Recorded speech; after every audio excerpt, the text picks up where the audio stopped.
Hello, welcome to another Q&A for the San Francisco Independent Film Festival 2025. This is the Q&A for the feature film Touchdown, and we are very lucky to have the director and lead actor with us here on this Q&A. Hey guys. Hey, how are you? Good. Hey, thanks for joining us, Clinton and Josephine. Thanks for Thank you having for us. having us. Yeah, Josephine, Very where are you calling exciting. in from? I'm in cold London right now. And how about you, Clinton? Where are you calling in from? I'm in even colder Ireland right now, so Wow, wow. Well, it's good to have you here. Hey, first off, well done.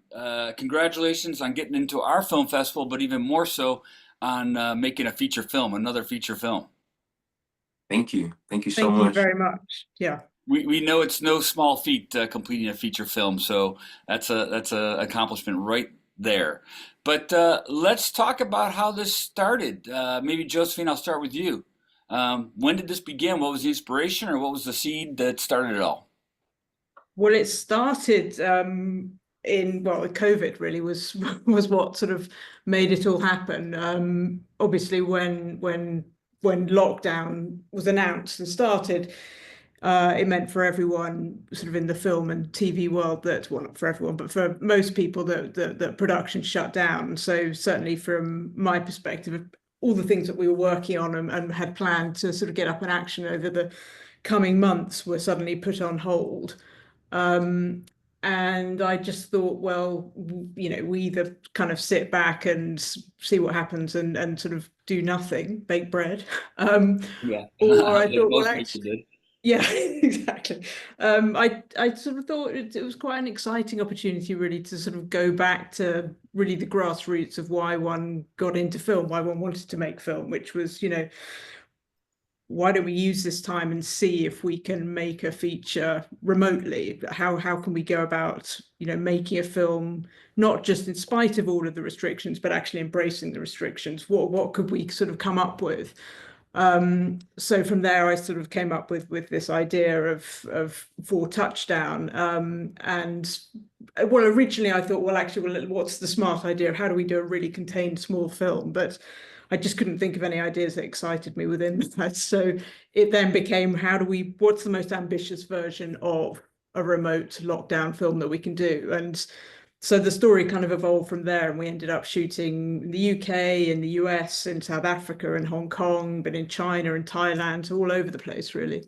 Was any kind of filming or production or even editing done before the story was completely formed, or did you write the script first and then go and film everything and put it together? Yeah, so I wrote the script first, and spoke to Because I Clinton. could see how this film could be inspired by the pandemic, as you said, during lockdown, because of all the types of shots that you incorporated. It was definitely inspired by lockdown. I mean, I like to think of it as a film that's inspired by everything that happened then in every sense, but it's not in any way about COVID. It's not a COVID film at all, but it's taking in all of the restrictions, all of what was happening to each and every one of us with our everyday relationships with each other, what was happening with governments around the world, how we were responding to this kind of clampdown on civil rights, all of that kind of stuff. So it's very much about that period, Mhm. but without being about, the COVID virus. Yeah. Well, then how did, at what point did Clinton come on? In a normal kind of casting process, or was he on, did you have teammates and collaborators early on? So Clinton came on, was the first actor who came on, and so Clinton and I had basically, we'd met a few months before this whole thing happened. And we'd had what I felt, correct me if I'm wrong, Clinton, a really fun and interesting drink in London, basically. Clinton had finished drama school, he'd just done Normal People, he was doing other bits and bobs, film and TV. And I was obviously putting together various productions, and we just had a really fun meeting. And so as I was writing it, I thought, well, Clinton would be great for it. And it was a real, I mean, testament to Clinton, because it's no small feat having someone say, we're going to film this remotely. You're not going to be in the room with the other actors. the whole film kind of is on your lead performance, and obviously we've got some other amazing performances, but Clinton is very much the kind of, you know, the linchpin of it all. And so it was a big ask. And fortunately, Clinton is both amazingly talented, but also just he'll just jump in and give it a go. And so Clinton joined on a fairly madcap journey as we went about shooting it. You're very kind. Thank you, Joe. Yes, indeed. Clinton, you deliver. You nailed it. We'll talk Thank you. about that in a little bit. But what kind of initial kind of start did you have with this film? Was it actually, did you audition, or did Josephine just know you were the person for the part? If I'm not mistaken, I remember she sent me a text, and she sort of introduced the idea to me and briefly explained it, but then she sent the script. And I thought it was a really cool idea. I thought it was really smart, and I thought it was really tricky. Having read the script, I was like, how's she going to do this? This is really tough to do in this particular period that we're in, which was obviously the pandemic. And yeah, once I read the script, and obviously me, Joe, as Joe previously mentioned, we had clicked over a drink in London. We sort of loved how each other approached the work, and I knew I definitely wanted to work with her, so it was without a doubt.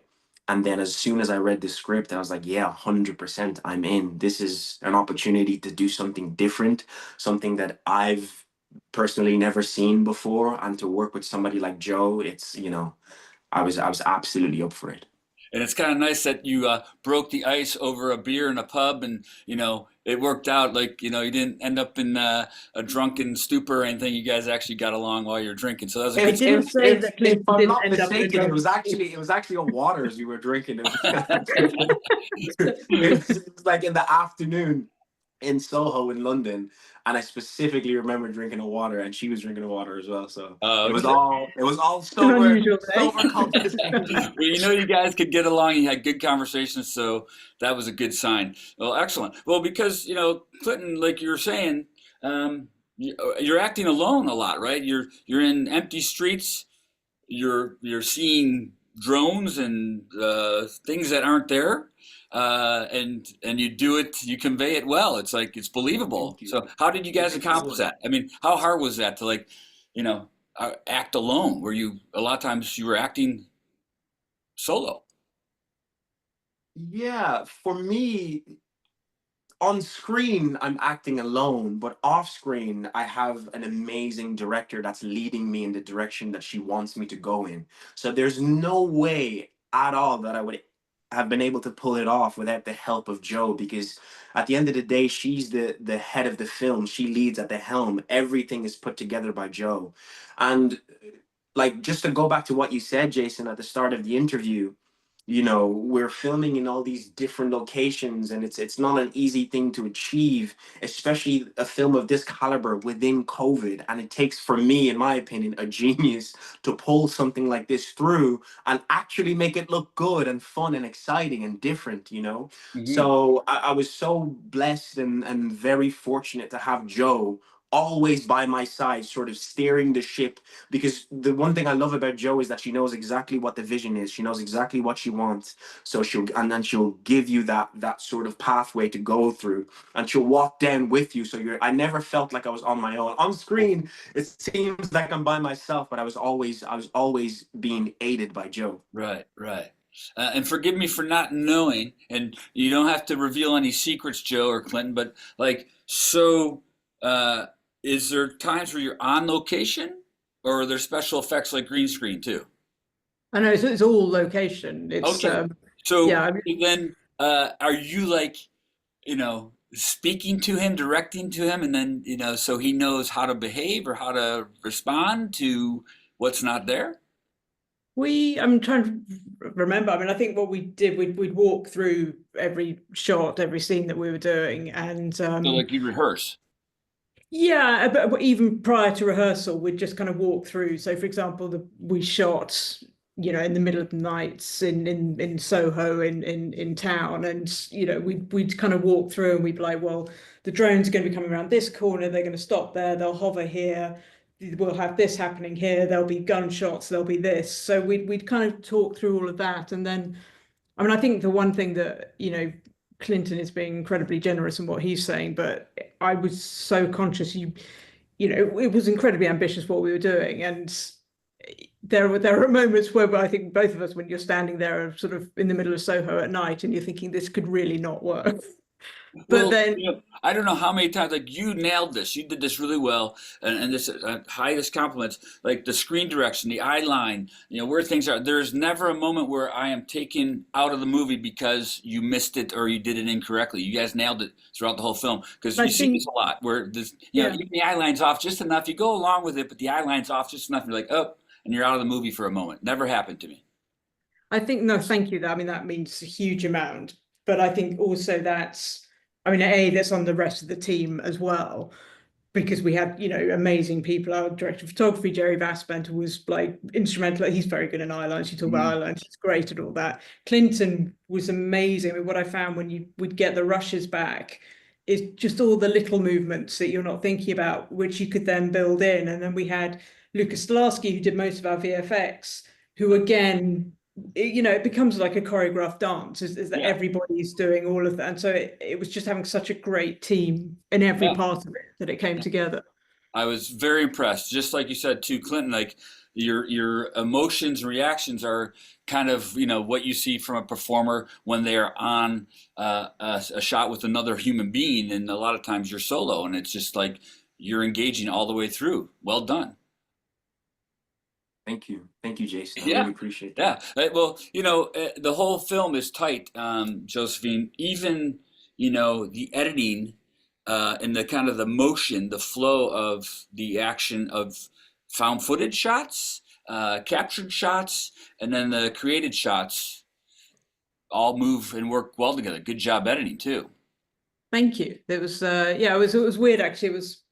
It was quite interesting, as you say. There's such a kind of combination of material coming together, and I think also from the nature of it, what really struck me as we were going through editing was just being really every shot just constantly taking frames out so that you're getting that sense of movement and energy. And we had Nicola Matawone and Alex Anstey working on that editorially, and they were great. And just hopefully it gives it that pace and that energy to it all. It does, because a lot of found footage or news footage or stock footage. Explain that, because to get the right, sequence of shots that keep the flow of the story going, it takes time. It took a lot of time, and a lot of the footage, because we were shooting, around the world with different people, we'd sort of, like, there'd be times I think, oh, it'd be nice to get there. I mean, literally every time there was like civil disturbance in the world, I was like, Right. oh God, we've got to get someone out there to shoot. Like in Washington, when all of that happened, we immediately got a couple of people and we're like, can you go and get shots of this, this, and this? And so it was really kind of, building on everything and trying to get as much contemporary footage as we possibly could. And then for Hong Kong, for example, we had a guy out there who shot some stuff for us, but he'd also, just before the pandemic, had captured some of the news footage there. So we had that as well in the film. So it's a real combination of stuff. Yeah. What do you think? What do you think was? I'll ask both of you this question. The biggest challenge making this film. Uh, I mean, making a movie is just hard. Period.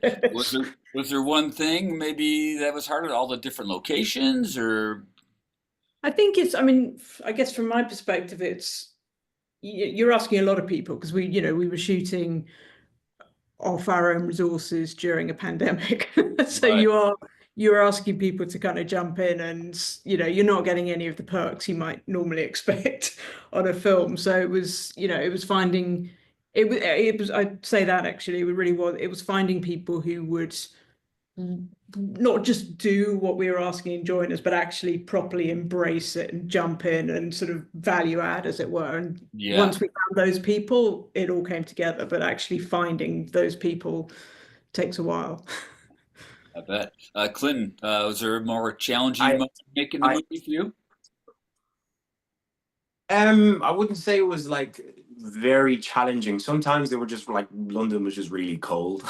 I'll be honest, it was extremely it was it was extremely cold, and we were out for so long trying to get all the best possible shots. But I do remember London then feeling like a playground because it was completely empty. It was barren. There was nobody there, Yeah. which aided my imagination in how I portrayed each scene, and it was just really cool and really fun and really dynamic. And another thing I'll say, as just as a testament to Joe's sort of, she Joe allows a lot of patience, because I remember there was a specific amount of time. I was like, when's this film gonna come out? I can't wait to see this film. We worked so hard on it. But once the film finally came out, I understand why Joe took her time, because it's a real process to get this kind of film across. And I remember discussing with Joe at a particular moment, and I understood, like, the in-depth insight in filmmaking was, she felt that the film was okay at a certain point with when she had a specific cut, but she knew there was another cut version that felt right. And the fact that Joe sort of had the boldness and just the faith to keep trudging on, and making sure that the film was done to the absolute best possible, best quality it could possibly be. Yeah. I think that is absolutely amazing, because for me, you know, maybe that's why I'm not a director, but I just want to get the film out as fast as I possibly can. But Joe really took her time, and she really sort of marinated the film until it was cooked and it was done and it was right and it was ready for the audience to sort of see it. And I always have such huge admiration for Joe. Well, what's that? Yeah. What's that? They say, as filmmakers, you never really ever get to that satisfying finished point. You just kind of you release it. You're like, all right, you're giving birth. In the we're not ready, but here we go. Did you feel that I way, think Justin? that's very true. Yeah, Yeah. but it also becomes about. I mean, as Clinton says, there are times you quite often have people go, "Yeah, I think that's fine." Mhm. And it's like that. You're like, yeah, we're not going for fine, though, are we? So it's as you say, it's hard for them to know when to stop. So on that, Clinton mentioned it was fun having kind of the quiet cities, and there was a memorable historical world event, where the streets are empty in metropolitan areas like London. What was a highlight for you, Josephine and Clinton? Like, what was a big takeaway? Not maybe a challenging moment, but just like a memorable, fun moment. I think for me, it was that police van, Clinton. Yeah, I was just about to say that. Explain, I was please. immediately going to say the policeman as well. What happened? We were filming in Soho, and we didn't do anything that you legally weren't allowed to do, but you're obviously a little bit nervous when you've got a small film crew out and you're filming in the streets and everyone's at home, and suddenly this police van, just like full of police officers, slowly starts coming towards us.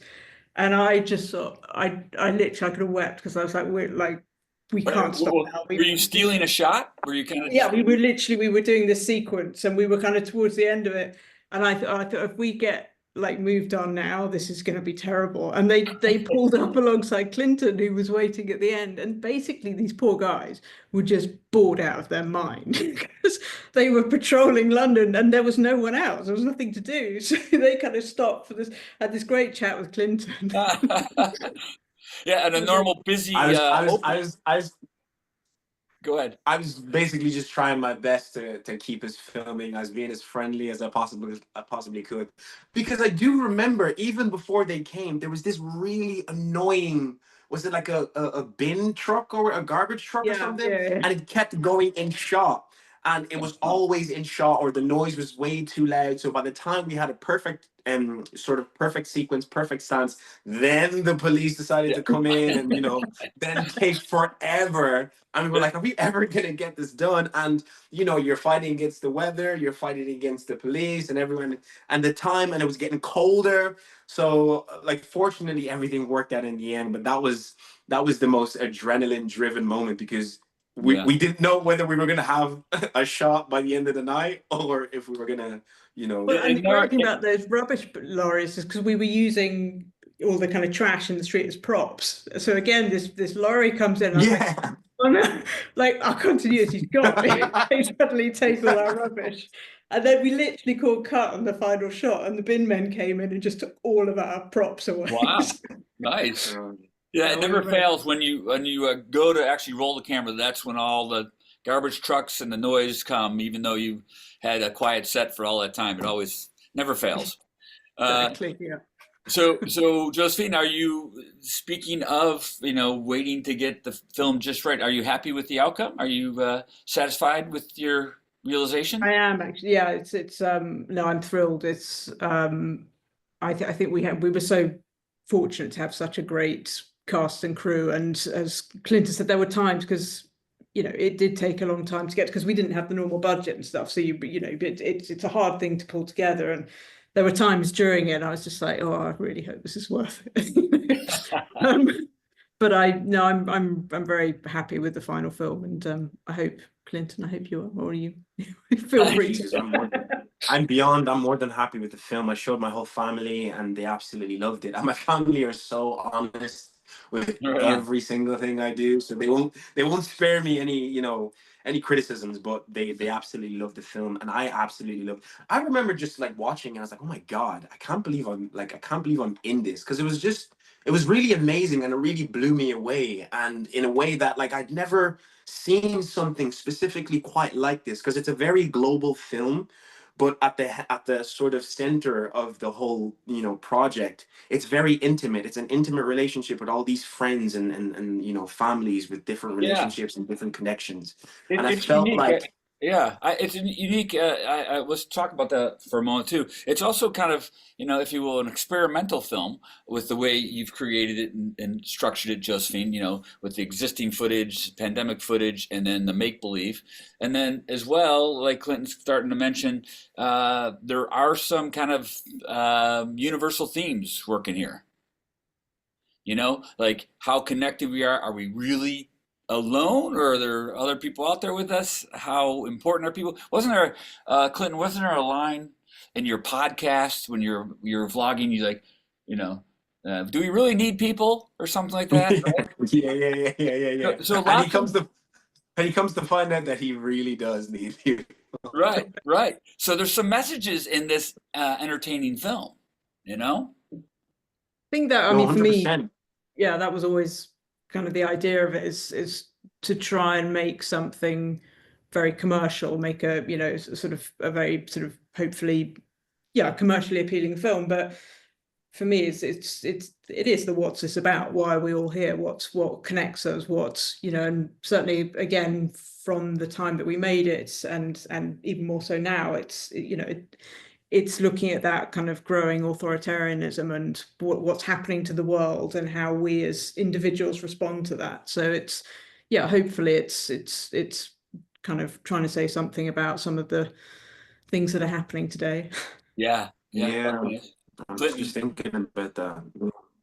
No, it's true. I was thinking, the film is for me, it's quite timeless because although it's based on the pandemic, but if you even look at it today with all the things that are happening all over the world with people talking about UFOs and aliens and the wildfires in LA, it's very big and you can seem quite small. But I remember sending messages and texts to my friends in LA, just wishing them safety and I remember being that sort of connection was very intimate, although it was a very big, big event. It is still ongoing, a very big event, but it felt really small all of a Yeah. sudden when I realized, oh my God, I have so many friends out there, and I was reaching out to all of them.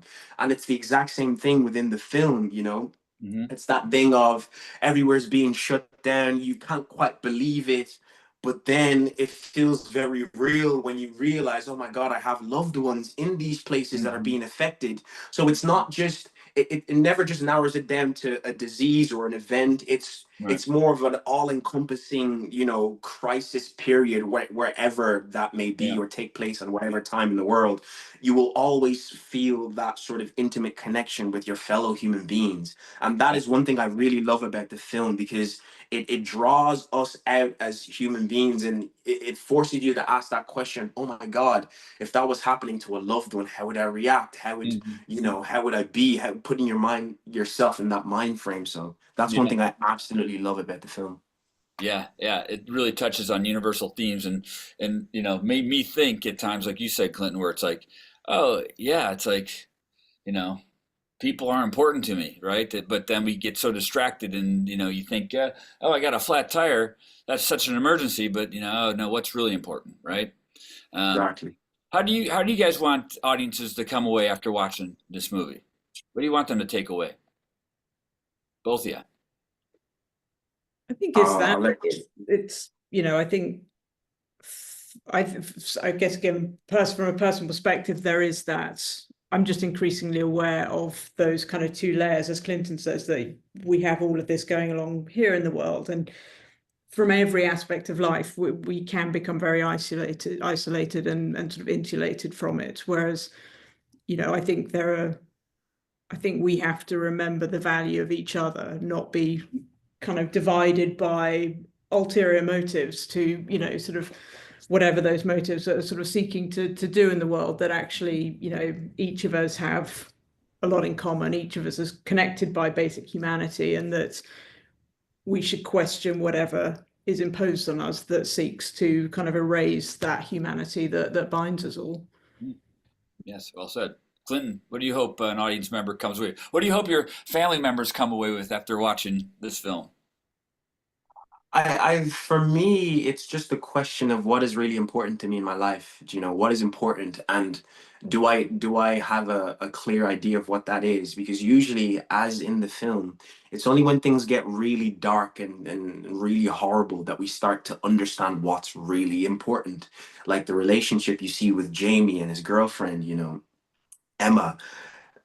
They sort of skim over the top, and they're not really as close, at the start of the film, but when things get really bad, it forces them to realize, oh my god, I really love you, and I really love you too. Why have we been wasting all this time? But it only takes the dark event to happen for us to realize. And my thing is, I hope people come away asking the question is, what if I was in that situation, what is the most important thing to me, and who are the most important people to me, so Hmm. that you can then take action on whatever that is, or whoever that Yeah. is. Yeah. Well, we got time for one or two more. I have to ask you this. I'm sure other Q&A, other festivals ask you this. So are we alone in the universe, or are we not? Let me ask you two. What do you think? You open with that quote in the movie. So, Clinton, are we alone in the universe, or are we not? Let's Nah, ask. I don't think we're alone. I don't think we're alone. I think there's other sentient beings out there. I don't know if they exactly look like us or how they operate, but I definitely think, and it's a more fun idea, in my opinion, in my imagination, to think that there's others out there, or else it would just be so lonely and so boring. Yeah. I don't think we're alone. No. Josephine? Yeah, I don't, I mean, whatever that means in terms of, God and man and all the rest of it, I believe there is far more to life than just us down here. Whether there are little green men, I couldn't tell you. But I think it would be somewhat arrogant of us as humans to think that we, yeah, are the be all and end all. I think there is more. Right on. Yeah, I think I agree with you too. So what's next, Josephine? You got time for one more question? Where do you go after this? What are you working on now? So we've got a couple of films that we're just casting and putting together at the moment, and writing a couple of other projects as well. So yeah, hopefully, if the industry can, these awful fires can end, and everyone can. I mean, I think that's the focus at the moment, really, for the industry, isn't it? Yes. Is there's a lot going on, and that's kind of the focus. But yeah, longer term, it's setting up a couple of films, hopefully to shoot in the coming months. Good. Good. Clinton, how about for you? Me, what's next after this interview is probably bedtime. I'm not gonna lie. No, I'm joking. Or creatively, No, what are you no, working on? no, I'm joking. I'm joking. Yeah. Right now, to be honest, I'm just taking as much free time as I can, just to, I don't know, just to enjoy, because I was working quite a bit last year and I doing a lot of promotion last year. So I have a lot of free time now. So I'm just taking this free time, as we mentioned previously, to sort of enjoy the love and peace and warmth of my family, my mom, my brothers and sisters. So yeah, that's kind of what I'm doing at the moment. Right on. Well, hey guys, it was a pleasure talking with you and meeting you, and we loved your film Touchdown. Thank you so Thank, much for making it and submitting it to our festival. well, thank you Thank for you for showing up. having us, Genuinely, Jason. we're both thrilled. So thank you. Thank you so much. Yeah, congratulations. Well, people, that's all the time we have. Thanks for watching this Q&A. Check out more great films at sfindiefest.com, and thanks for supporting independent film. Bye, everybody.